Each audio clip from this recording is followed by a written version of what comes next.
So as you can see, we're back up on the bench today. I want to tackle the mounting rails here for the motherboard. I've got a solution in place to bring power to the system just off this terminal strip here. Yellow and brown bringing in plus and minus 15, the double red bringing in plus 8, and the double black bringing in ground. I have gone through the entire motherboard for continuity and for shorts, and everything looks good. I found a couple minor solder bridges that I cleaned up and removed. So everything here looks good. So really, I think the next step here is going to be getting these mounting rails, or these card guides, mounted. We'll see how well this goes. I've tried several different screws, and keeping in screws that are too long, and these little 3-inch guys seem too short.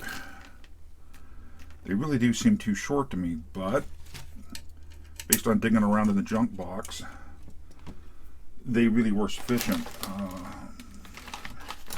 I got my stubby Phillips laying around here someplace.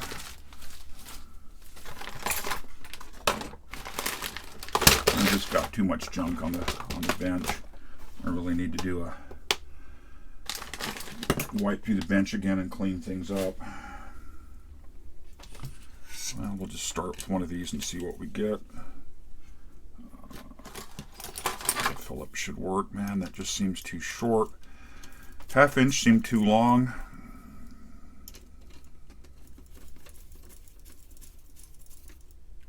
You know, that bit right in. The hard parts here is going to be getting these all well aligned. So the screw heads aren't hitting each other. That's a good sign. Well, that actually went in better than I thought it might.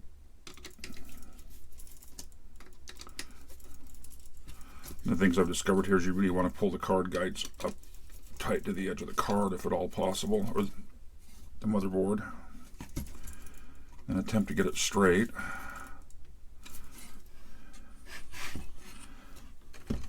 Only 23 more to go. Let's get one down here.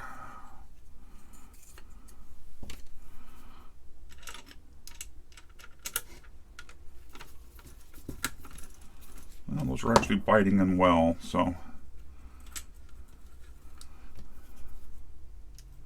yeah, the original screws I used were, I want to say, 1/2 inch, and I could actually see the screw poking up into the slot, which wouldn't be very good.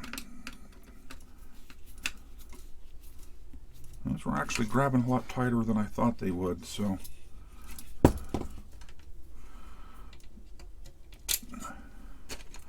going to get a few of these in so I can use them to support the card or the motherboard. Hold it up at an angle. Of course, this assumes I can be coordinated enough today to actually do this. Had a little bit of minor surgery yesterday, and I'm still a little bit loopy from it.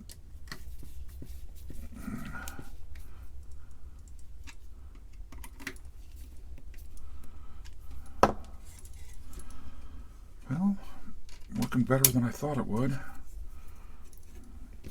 The card guides here are all 3D printed. The STL file was provided by the gentleman I bought the backplane cards from, and edge connectors. I don't remember who designed it. He said somebody else had designed it, supplied it to him.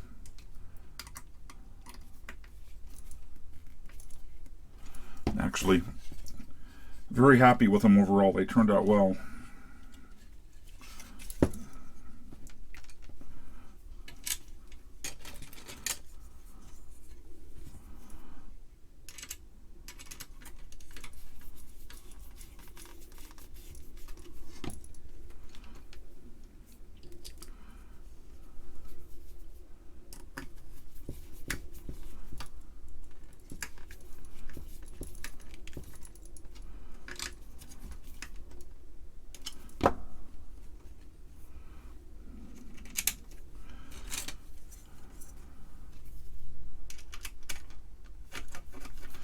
The card guides are printed in PLA.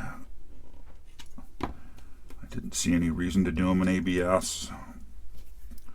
I guess if I have issues with them actually breaking, they could be reprinted. I don't think I will. It should be enough to get you to stand here on your own. Okay, that's interesting.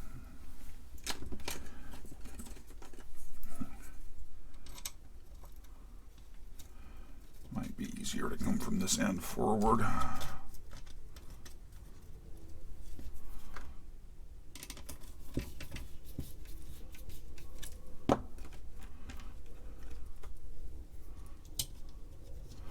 I've been looking at photos of original Altair 8800s,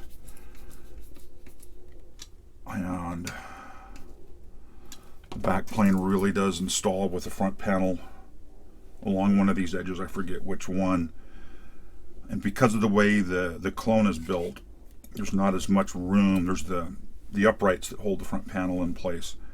And so this is going to be a pretty tight fit in the proper orientation, and I really hate to rotate it to a different orientation just because it'll look less authentic. Not that it's going to look completely authentic with switching power supplies, and doesn't have the rat's nest of wiring to get the front panel hooked to the motherboard. I'm actually using an interface card provided by, I believe it's dramp.com. Okay.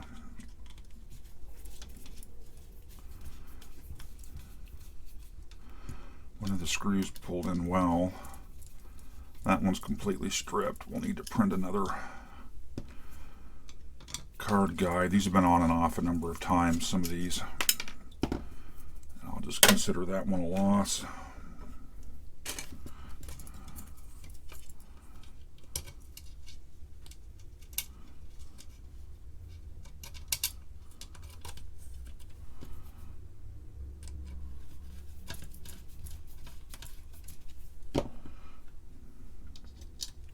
And I'm not sure why I skipped this location there. Not paying enough attention, I guess.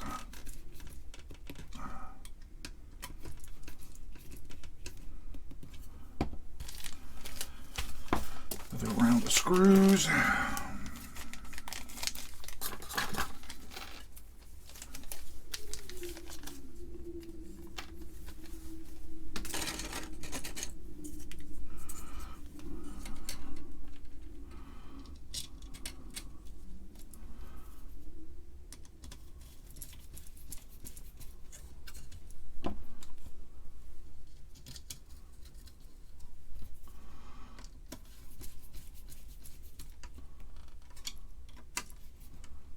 Hopefully these are somewhat square.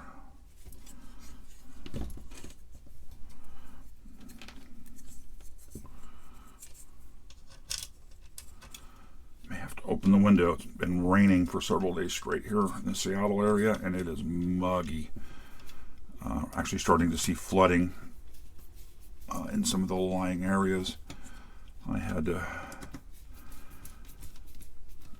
drive across a flooded street, had a foot and a half of water in the middle of it. Of course, my truck, it's just no problem to do.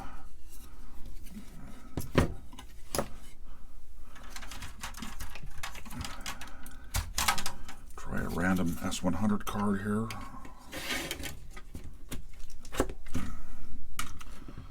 Like so.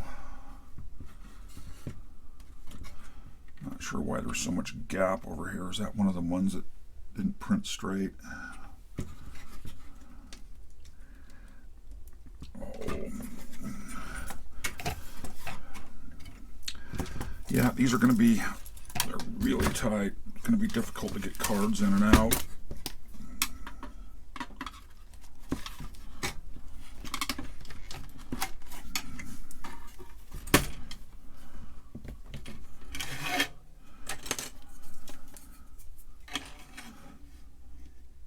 Doesn't seem to be too warped. I had a few of these early in peel a bit when I was printing, and so the bottom surface isn't totally flat.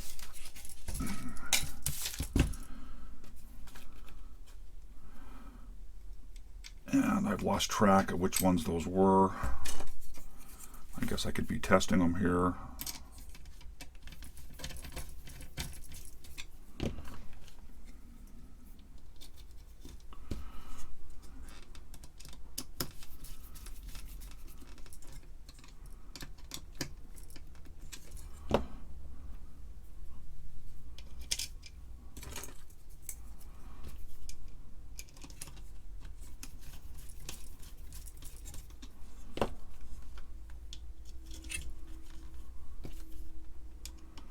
Boy, I really am going to have to crack that window.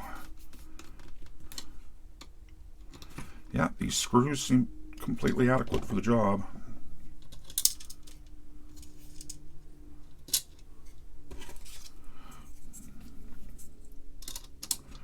Looks like I could have cleaned this one up a little bit better after printing.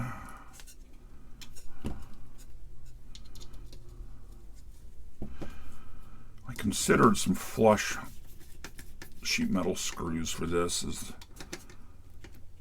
the flush heads would have kind of pulled up into the hole and maybe centered things a bit better. But I just don't think it would have looked right. Not that anybody's going to see underneath here, except, of course, the two of us, well, people watching the video. All 6 of us.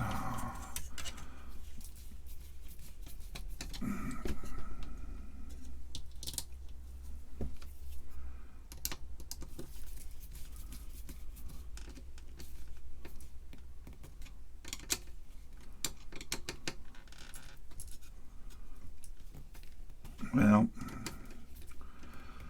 I am not going to bore you with the mounting of the rest of these. We'll come back and look at the power supply next.